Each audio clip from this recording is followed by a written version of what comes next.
Hello, this is Fred, the farmer and the agronomist.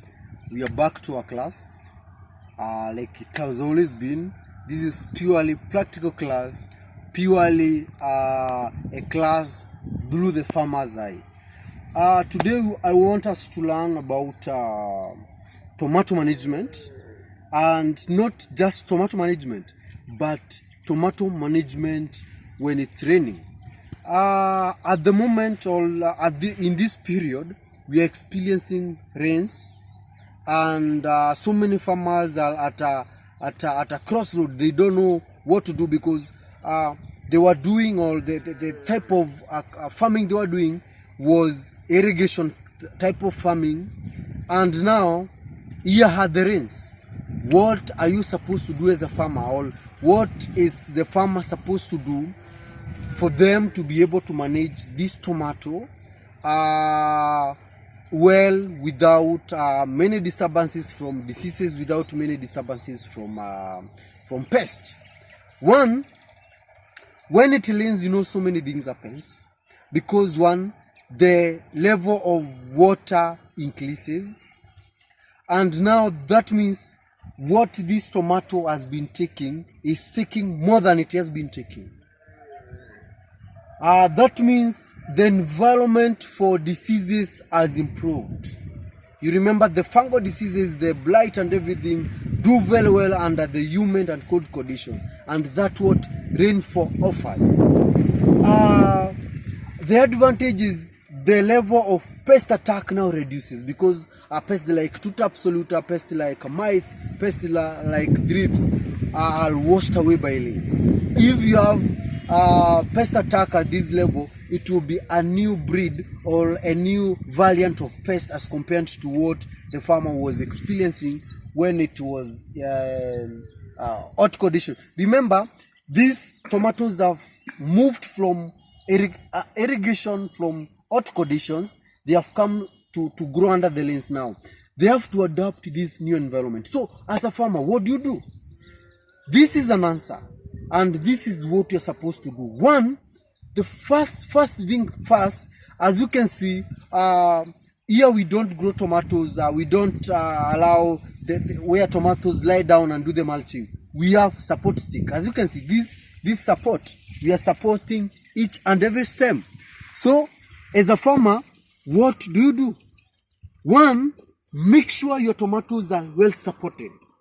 By well supported is the stick that is supporting your tomatoes is well planted, or it has a good foundation from the ground for it to support your stems very well. And when you make you put a stick, don't forget to tie the tomatoes.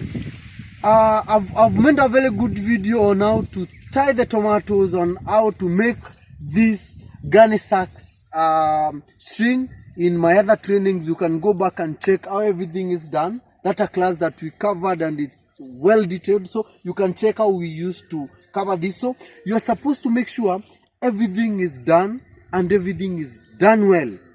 Why are we supporting these tomatoes? Why have we come now to support tomatoes and to give more strength? Like I told you, this tomato, it's getting an extra feeding. It's getting something extra, and that is rainwater. And rainwater comes with a lot of nitrogen. That means this tomato grows bushy. As you can see, it is already overgrowing the strings that we supported them. See, it's overgrowing the strings that we supported it with. Now it's becoming bushy and it's becoming heavy. So for you to be able to now to give it to give it a good support and to prevent it from lying on the ground. The big reason is to prevent it from lying on the ground, because once this tomato is lying on the ground, there are so many enemies, and the biggest enemy here is the fungal disease.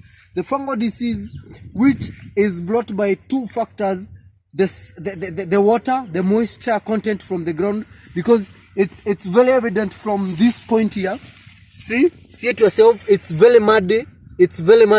And you can see some of the fruit here are touching the ground. So what will happen to these fruits? What will happen to this fruit is they are going to be affected by blight, and that blight will be coming from the ground or from the soil, because the soil is very cold, and it is giving the fungus that brings about the blight. It's giving them a very good room for them to multiply. So if the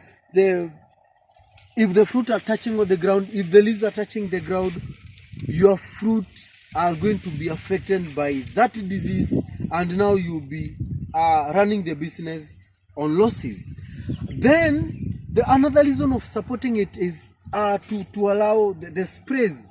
Because it has rained, we are going to come with preventive fungicides or preventive product, maybe be it synthetic or organic, that will prevent this fungus from attacking the tomatoes. So you cannot, when the stem is on the ground, or when the tomatoes are lying on the ground, you want to be able to spray well. You want to, the chemicals or the product you're using won't be able to penetrate in between the tomatoes to touch each and every part when it's lying on the ground. But when it's well supported the way it is at the moment, that means your tomatoes will be good, will be okay, and you'll be at a very good point to be able to have the best fruits. Another thing, the reason we support is to give it, to expose it to at least 6 to 8 hours of sunshine. When it's lying on the ground, that means there's some part of the stem, or there's some part of the canopy that is not being it's not receiving the sunlight. And remember, the process of photosynthesis, it's the sun plus what the crop is producing plus the sugars for photosynthesis to take place. So when it's one side exposed, the crop won't produce good food because it has less exposure to sunshine. So when you expose it, or when you support it to this way, you are giving it a very good background. You are giving it a very good area for it to be able to get a good sunshine and to make food and to increase the production. And when we increase the production, that means there is high amount of flowers that are coming out, and there is good formation of the fruit for you to be able to harvest the best fruit and a good green fruit. Also, if you harvest fruit that are